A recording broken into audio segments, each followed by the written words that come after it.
It's a language of culture, it's instruments, it's emotions. Music plays to people's emotions. Now, I'll give you a good example, and I didn't even put it on my slide, I just thought of it last night. I keep thinking of things. The song Amazing Grace. Amazing Grace, if you hear it in a choir in a church, you hear it in a choir, it's this really uplifting, wonderful song. And if you hear it played on a bagpipe with a slow drum, it's a funeral march. Same song. And we've learned over time, we associate music with all kinds of events in our lives. I just realized this is one of those great examples. We sing when we're happy, we sing when we're sad, and it works. Okay, easy one if I can figure it out.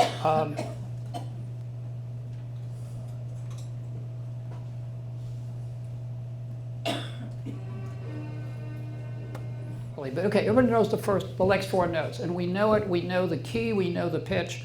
We can start with this, and we know right away the same rhythm, a different pitch. If you do Happy Birthday, it's exactly the same thing. We know the words, we know the rhythm, and the second verse is a different pitch. You don't have to be musical. I could say I have a tin ear. I have played musical instruments badly most of my life, but I love it, and I love to try doing it. So, you know, what about where was I when I heard this piece of music? How many times can you remember? I recently had the opportunity to go to the Green Center and to hear Beethoven's Ninth with a full chorus, full chorale in this beautiful new concert hall. And it takes me back to Central Park, New York City, where the New York Philharmonic would do it as a summer concert, free concert. You had to spread out on the lawn, you get the best delicatessen from all the stores in New York as you walk down, and it was just this memorable event. And I'm sitting at the Green Center, and I'm flashing back to Central Park.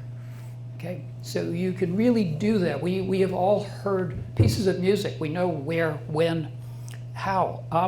Senior prom. Okay, what's the music we want to hear for senior prom? I got a couple at the end, just in case. But just remember, what did I listen to at my senior prom? Here's a good piece.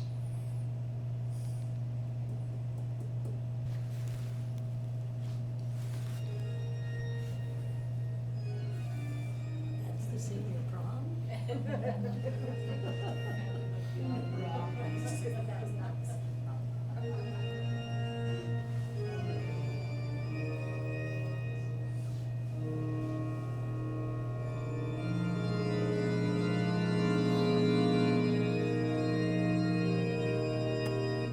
Okay, where'd you hear it?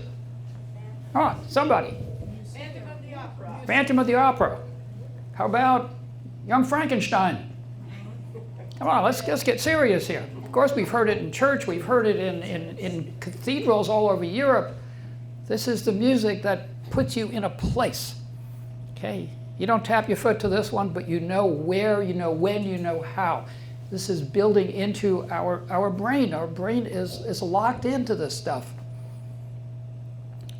How about, oh, come on. Don't do this to me. Okay, so, you know, didn't even show up on the slide. So music makes you dance, makes you tap your feet. If you're typing and there's music in the background, you will type to the beat. Your brain gets paced by the music. It's really fun. If you're jogging, people put on headphones and you notice they're working at a very steady pace. They don't slow down for the hills because the beat is making them work exactly at the pace that their ears are telling them to move. You can sway, you can do all kinds of stuff, but music moves your entire body, which is really an impressive. Now, here is the song. Some of you know it, most of you don't. And I got to tell you,